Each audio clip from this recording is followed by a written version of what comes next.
Hey, what's up, you guys? It's Realistic Videos, and so this is gonna be one that I've never read before. This one's really cool. It's called The Story of Wheelie, the Wild Boy of Quintesson.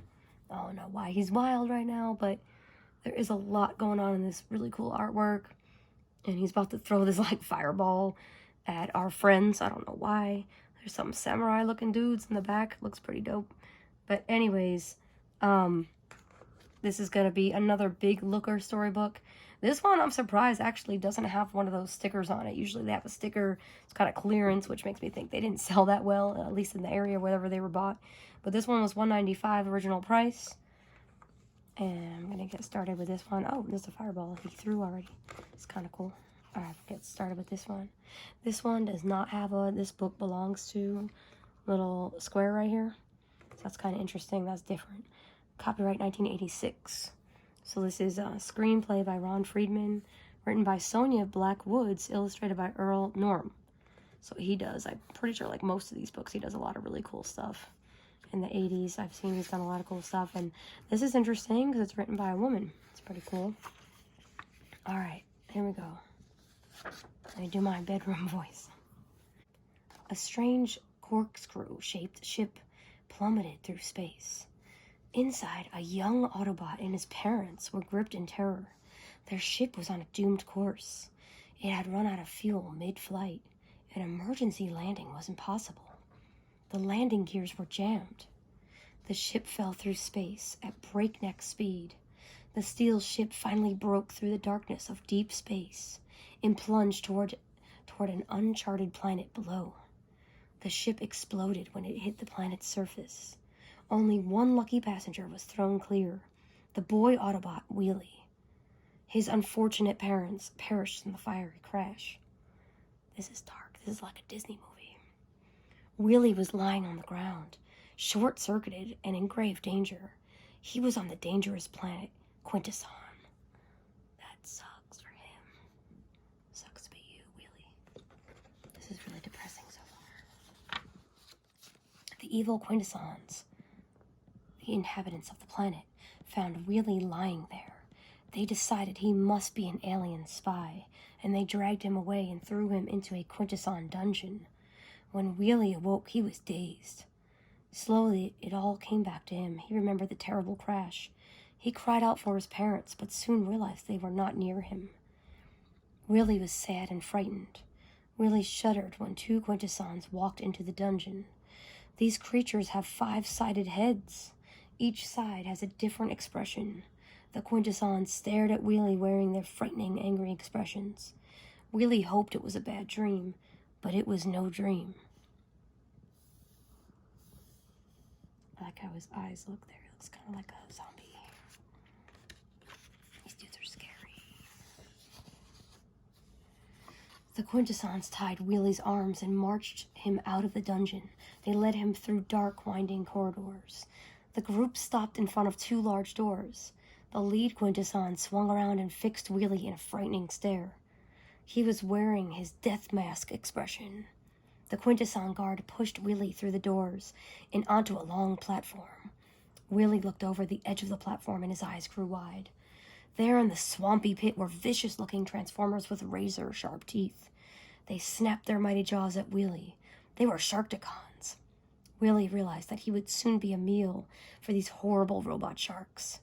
He jumped hard on the platform and bounced high in the air, somersaulting backwards over the heads of the startled Quintessons. Wheelie raced through the twisting hallways and out into the jungle. The Quintessons were right behind him. Wheelie was too fast for them. He raced away into the dark jungle of Quintesson. All these guys. Sharkticons. There's one of his eyes. One with just his eyes sticking out. These guys are menacing. He's all tied up. Oh my god, he's got a mace. It's crazy. The evil Quintessons vowed to recapture the alien Autobot boy.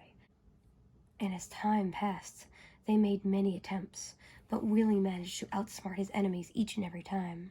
He protected himself with a laser knife he carried and a special sling which hurled firestones.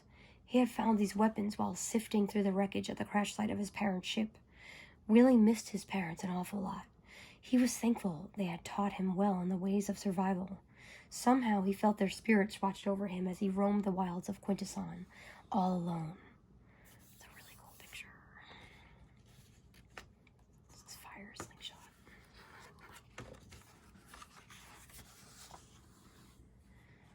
Compared to Wheelie, the boy Autobot, Hot Rod, had a very carefree life on Earth. He was never lonely because he had a lot of Autobot friends.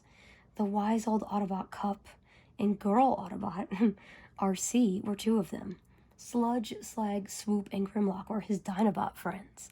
I want Dinobot friends. Right now, they're preparing to go on a special space mission together. Autobot Bumblebee was posted at the Autobots space station on the second moon of Cybertron. This was a strategic location for battling Decepticons, the evil enemies of the Autobots. The Autobot outpost needed supplies. Hot Rod, Cup, RC, and the Dinobots volunteered to travel to the space station with the necessary supplies. Cup kept a watchful eye as the group loaded the supplies onto the waiting ship. After a while, he said to them, "Hold it. I don't think it is wise to load on any more cargo. Too much weight and the ship will be in big trouble." Grimlock and Slag ignored Cup's warning. Of course they did, they're dumb. "No want make second trip," Grimlock said to Slag. Unnoticed, they piled on additional supplies. Soon everyone climbed on board and the ship zoomed off. You can see one of them up there, one of the Dinobots. Swoop, me swoop.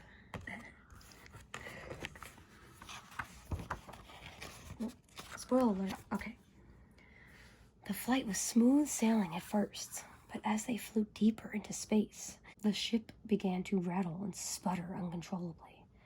RC grabbed onto Hot Rod. "What's happening?" she asked. "Don't worry, RC," Hot Rod comforted her. "Cup will soon have everything under control." At the ship's controls, Cup moved about quickly, handling one instrument then another. Nothing was working. They were in big trouble. "What seems to be the problem, Cup?" Hot Rod asked his nervous friend. "Sputter, sputter, choke, rattle." The ship was going down. Oh wow, look at Autobots. It's cool. Okay, very, very cool artwork. By some miracle, the ship landed safely. "Phew, that was a close call," said RC as the shaken group climbed out of the damaged ship. The downed party explored their strange jungle surroundings. They didn't know it, but they were being watched. Spying eyes in the thicket of overgrown bushes and tangled trees followed their every move. "Hope you can get this ship back off the ground, Cup," Hot Rod said doubtfully. "What place this?" Sludge wanted to know. "Feels like enemy territory to me," Hot Rod answered. Then Cup spoke the name of the place all of them most dreaded. "Quintesson," he declared. Oh shoot, you can see people hiding here, these samurai-looking dudes. Quintessons. The instant Sludge uttered that name, a savage, animal-like scream pierced the air. Aye! It came from Wheelie, the wild boy of Quintesson. He sprung from the bushes in a flash. "Look back, Quintesson's attack," he yelled to the Autobots. Before the Autobots could act, Wheelie took charge. He hurled one firestone after another with non-stop lightning-fast precision over their heads. His target was a band of enemy Quintessons, stealthily approaching the Autobots from the rear. Zing, zing, the firestones whirled through the air. The mob of Quintesson soldiers ran for cover from the fiery ammunition. The Quintessons had planned a surprise attack on the Autobots. They failed thanks to the fearless boy of the jungle. Oh, here's the cover. Now we get the explanation that goes with the cover. All right. Once the Quintessons were out of sight, Wheelie turned to go. "Wait, who are you?" Hot Rod asked. Wheelie stopped and stared at the strangers, puzzled. Could they be his own kind, finally come to rescue him, he wondered. He answered Hot Rod. "Wheelie, my name. Wheelie ask same," he said. Hot Rod introduced everyone to their newfound ally. They all had questions for Wheelie. "What are you doing here? Are there others like you? How long have you lived here?" Before long, each side knew the other's story. Suddenly, Wheelie said, Quintessons returned to finish fight. Wheelie say get out of sight. He led Hot Rod and his group away from the crash area. Really, really good artwork. This is possibly my favorite artwork of all the books I've read so far. I love Swoop. Looks really cool. I really like the kind of like the lighting, highlighting they've done on there. And this is the first time I think Wheelie actually looks cool. They hadn't gotten far when the Autobots realized they were being followed. The Quintessons had returned along with the Sharkticons. In seconds, they attacked. Now in Dino mode, Sludge swung his armored tail at the Sharkticons and smashed 3 of them into sheet metal. Swoop rose high in the sky and fired his missiles at the enemy with deadly accurate aim. Grimlock caught the unlucky Quintessons in his powerful jaws and broke them in 2. Damn. Crunch, Slag spewed his fiery breath at the enemy. Swoosh, they melted into pools of liquid metal. While the Dinobots, Cup, and RC held off the enemy, Wheelie signaled Hot Rod to follow him. "Do not fear, Wheelie get you out of here," he said. Hot Rod and Wheelie both transformed into their auto modes and raced through the jungle to the spot where Wheelie's parents' wrecked ship had crash-landed. The strange corkscrew-shaped ship lay dark and battered. "Hot Rod, you are smart. Can you get ship to start?" Wheelie asked. Very cool. Oh my gosh. I can't get over how cool this stuff is.